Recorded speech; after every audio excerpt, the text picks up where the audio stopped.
ગુજરાતમાં વધુ એક બ્રિજ તેની દુર્દશાના કારણે ચર્ચામાં આવ્યું છે। ગુજરાતના પહેલા 3 લેગ એલિવેટેડ બ્રિજની દયનીય દશાના દ્રશ્યો સામે આવ્યા। પાલનપુરમાં બ્રિજમાં એક્સપાન્શન જોઈન્ટ ડેમેજ થઈ ગયું છે।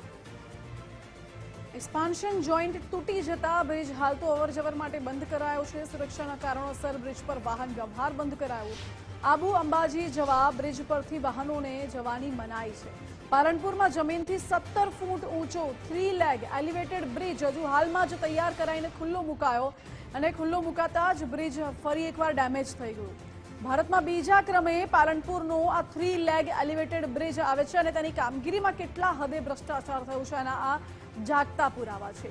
₹89.10 કરોડના ખર્ચે 3 લેગ એલિવેટેડ બ્રિજ બન્યો છે અને 1 વર્ષ પહેલા જ હજુ તો આ બ્રિજને ખુલ્લો મૂકવામાં આવ્યો અને માત્ર 1 જ વર્ષમાં બ્રિજમાં તિરાડો પડતા કામગીરી પર સવાલો ઉઠી રહ્યા છે।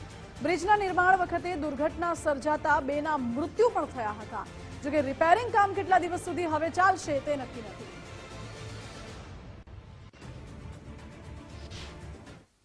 આ બ્રિજને જે બનેને 1 જ વર્ષ થયું છે। 1 વર્ષમાં જો આ પ્રોબ્લેમ થતો હોય, અહીંયા ગાબડું પડી ગયું છે। અમારે કાયમી આ રસ્તે અપડાઉન કરવાનું રહે છે ધંધા માટે, પણ હવે ઉપર બ્રિજ ઉપર આવતા પણ ડર લાગે છે। તો તંત્રને એ જ અપીલ છે કે આ બ્રિજનું કામ જલ્દી રિપેરિંગ કરાવે। જો રિપેરિંગ કરાવવાનું 1 વર્ષમાં આ બ્રિજ તૂટી જતો હોય તો કેટલો ભ્રષ્ટાચાર અંદર થયો છે। તો તંત્રને એ જ અપીલ છે કે જલ્દીથી સારી પેલી એજન્સીઓ એને કામ આપે અને આ બ્રિજનું તાત્કાલિક રિપેરિંગ કરાવે। નહીંતર ગુજરાતમાં એવા કેટલાય બ્રિજ પડી ગયા છે। જો અહીંયા પણ આ બ્રિજ પડે તો કોઈ નવાઈ નથી। જે વર્ષ થયું નથી અને નુકસાનો ચાલુ થયા છે, તો આ ભવિષ્યમાં કંઈક મોટું કારણ બની શકે। આ પુલના લીધે થઈને બહુ નુકસાનો થશે। જો આવું ને આવું રહ્યું તો આગળનું બહુ ભયાનક જોવા મળશે એમ। એ જ ખબર નથી પડતી કે 1 વર્ષ થયું છે ને 1 વર્ષની અંદર આવી રીતે બ્રિજનો સ્લેબ કઈ રીતે તૂટી જાય। આમ તો કેટલું બધું કરપ્શન છે અથવા તો કઈ રીતે કામ થાય છે એન્જિનિયરો દ્વારા, એની કંઈ જ માહિતી જ નથી મળતી। જો 1 વર્ષની અંદર આવી ઘટનાઓ ઘટતી હોય, કદાચ કોઈ આ તો સારું થયું ઇનકેસ કે ભગવાનનો આભાર માનવો જોઈએ કે કોઈ એવો મોટું વ્હીકલ ચાલ્યું નથી અને નીચે પડ્યું નથી અથવા નીચે પડી જાય તો એનો જિમ્મેદાર કોણ? नहीं, वो नॉर्मल डैमेज था, उसको इसकी वजह से चेंज किया जा रहा है। डैमेज था? बिल्कुल ये डैमेज था?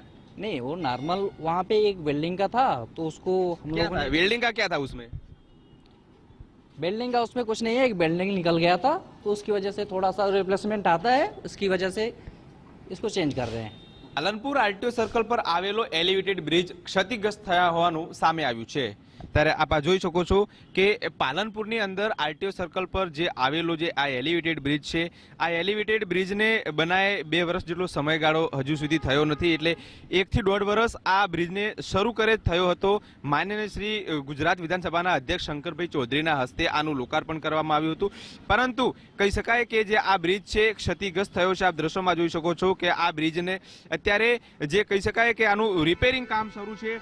જો 1 જ વર્ષની અંદર જો આ રિપેરિંગ કામ કરવું પડતું હોય તો આપ ચોક્કસથી જાણી શકાય છે કે એનું જે કામ છે તે કેટલી હલકી ગુણવત્તાનું થયું હશે। ત્યારે આ બાબતે જે કહી શકાય કે ગુજરાત ફર્સ્ટ દ્વારા જે કોન્ટ્રાક્ટર હતા તેમનો પૂછવામાં આવ્યું ત્યારે તેમનું જે કહેવું છે કે અત્યારે તો જે આ બ્રિજ છે તેનું જે આખો જે એક્સપાન્શન જોઈન્ટ છે તે ખુલ્લો થયો છે, જેના કારણે અત્યારે તેનું રિપેરિંગ કામ ચાલુ છે। મહત્વની વાત છે કે જે આ બ્રિજ છે તે 89.10 કરોડના ખર્ચે બનાવવામાં આવ્યો હતો અને કહી શકાય કે લોકોને સુવિધા મળી રહે, અહીંથી સૌથી વધારે ટ્રાફિક થતું હતું ત્યારે આ બ્રિજને ટ્રાફિક નિરાકરણ લાવવા માટે બનાવ્યો હતો। આપ સામે દ્રશ્યોમાં જોઈ શકો છો કે અહીંથી જે આ રસ્તો છે તે બંધ કરવામાં આવ્યો છે, એટલે અહીંથી જે આ વાહનો છે તે અત્યારે તો રોંગ સાઈડમાં જવા માટે મજબૂર બન્યા છે। આપ દ્રશ્યોમાં જોઈ શકો છો કે આ પાલનપુર તરફ જે ગાડી જે જઈ રહી છે તે અત્યારે આ જે બ્રિજ ઉપરથી રોંગ સાઈડમાં જઈ રહી છે, એટલે કહી શકાય કે અહીં તો જે અકસ્માત થવાની ભીતિ પણ સેવાઈ રહી છે।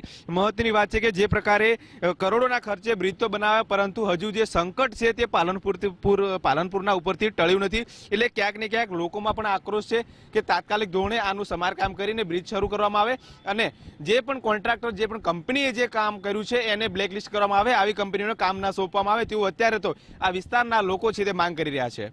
કમલેશ નાભાણી, ગુજરાત ફર્સ્ટ, બનાસકાંઠા।